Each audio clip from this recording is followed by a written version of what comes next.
All right, so I have to apologize first for doing this in my car. I was inspired to do this video while sitting in my car one day, and I thought it only fitting that you were in the same environment that I was in when I was inspired to shoot this, so you understand the context.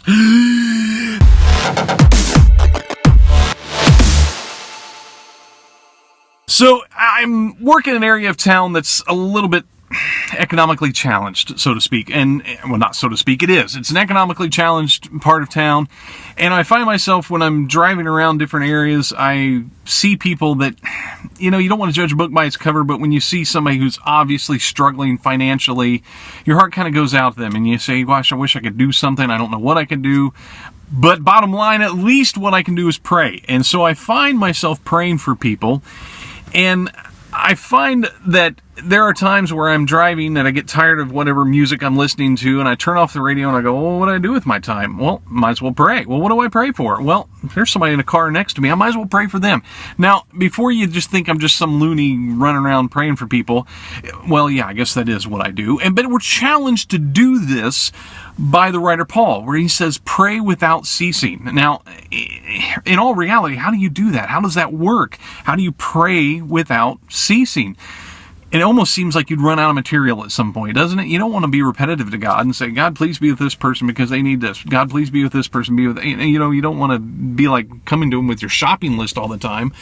But as you drive down the road, do you not find yourself surrounded by people who are living life in the same realm of existence that you live yours?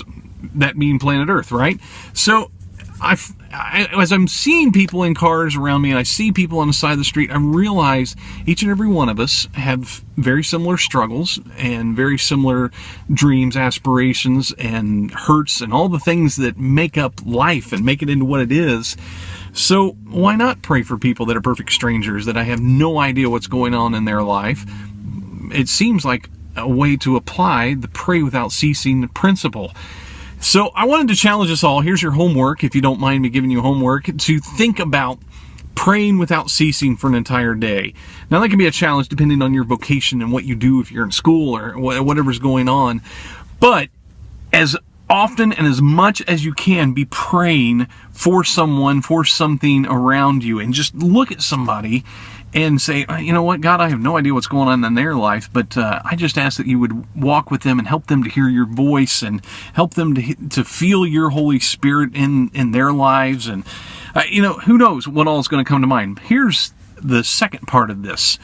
We tend to get wrapped up in our own lives, and that's just kind of part of who we are. We are our own person, and we kind of tend to think of ourselves a lot, and it gets us out of our realm, and it gets us into looking at people around us and seeing things. And here is the catchy part.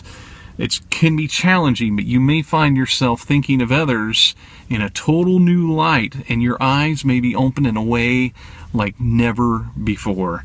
So there's your challenge for today. And down in the comments below, let us know some way that you prayed for a perfect stranger.